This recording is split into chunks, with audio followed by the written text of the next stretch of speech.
Sergio Brown, if y'all not know who Sergio Brown is, Sergio Brown was an NFL player. He did play for the Jags. He played for the Bills. He was a safety. Played for New England at one point, but he mental health, I believe, was the cause of this because his mother was found uh, passed away, and they seen him going back to his mother's house and getting up clothes and everything. So they finally did arrest him in connection to his mother's death. Um, this is what I've been saying for the longest about mental health, and especially I know men as well can be stubborn at times. I mean, there are some players in the NFL. I know Lane Johnson was one of them. Brandon Brooks was another one. Calvin Ridley took a year off to figure it out.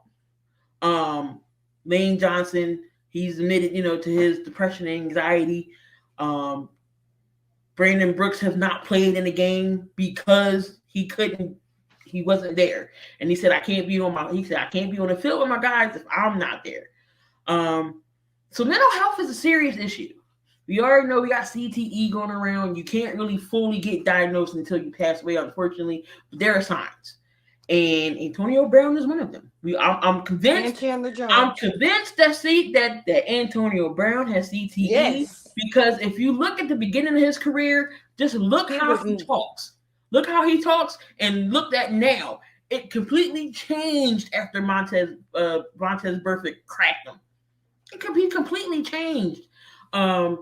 So it's a serious issue with me when it comes to mental health because me myself was diagnosed with anxiety and depression. A lot of people, I might look fine now, but you don't know what I go through behind closed doors, with the faces. I come up here all the time.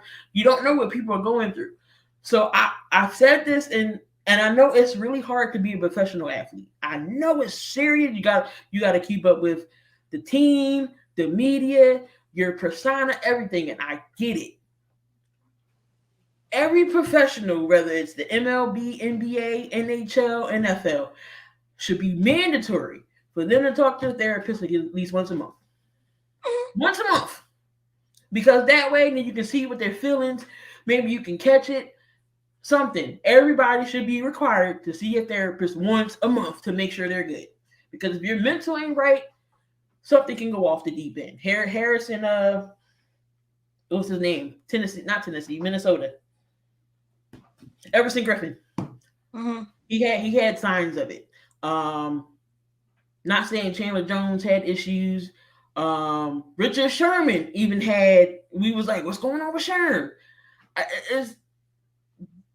They're human beings too. At the end of the day, before they take their jerseys off, they go home to their families. They are still human beings, and something's happened to Sergio Brown over the years, whether concussion, something mentally is going on. So I think he did so. I think he did this to his mother. So we gotta check on our players, the retired ones too. We gotta make sure they're good. And again, guys, I know y'all are stubborn, but y'all can't let this go, and y'all have to, see somebody for it. What's your thoughts on the whole mental health in sports? It's definitely something that needs to be talked about, especially in high collision sports like football, where you have head injuries. Like I off when I don't watch sports and stuff, I watch a lot of things about dealing with people in their mental because I also have my own struggles. So it's like if you have a history of head injuries and concussions and stuff like that, or traumatic brain injuries and stuff like that, you're definitely likely to have mental health issues relatively later in life. And that's what we see with these athletes, especially with Antonio Brown, Chandler Jones.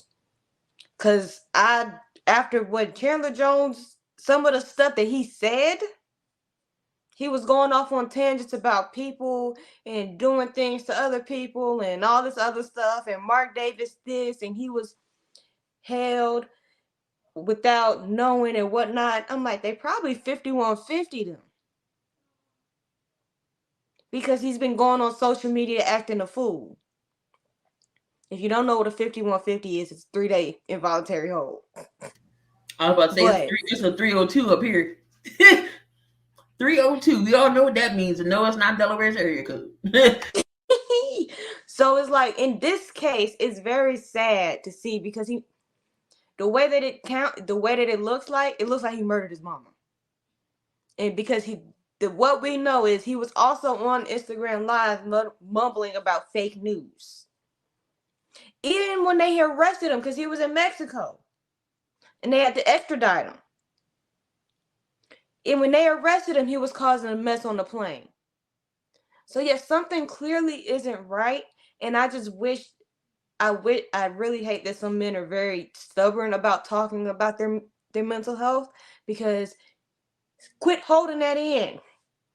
Because if you keep holding it in, it's going to keep getting it worse, making it worse, making it worse. And it's going to get to a point where you feel like you can't dig yourself up out of it.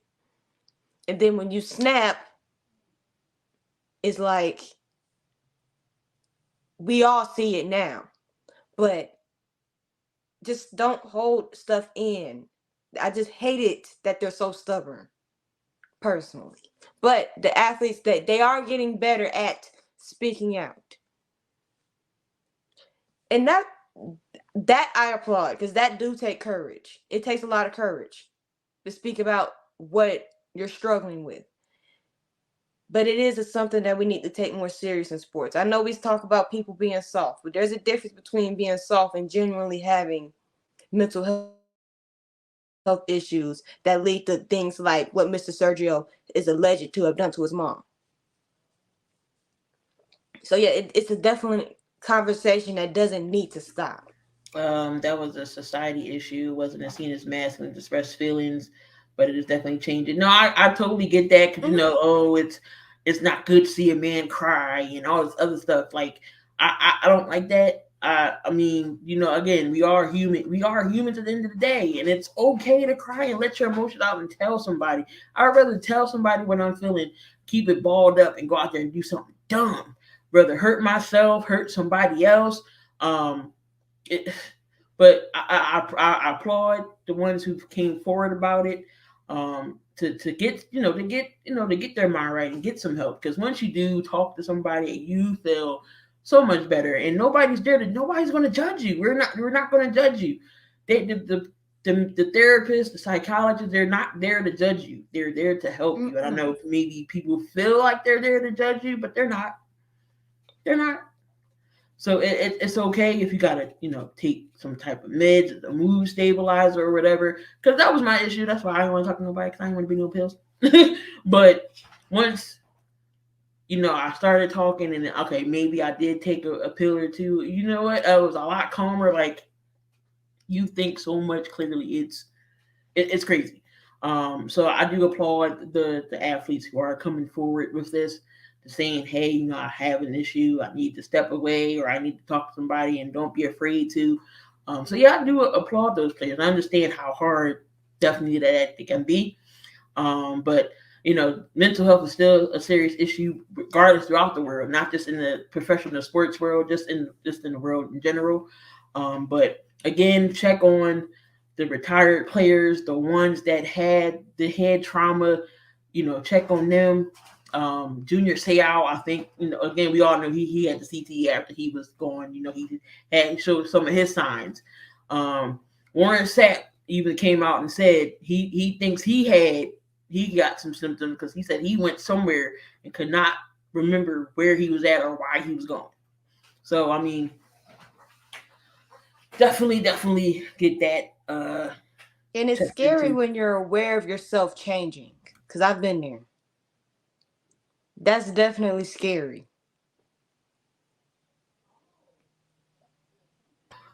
All right.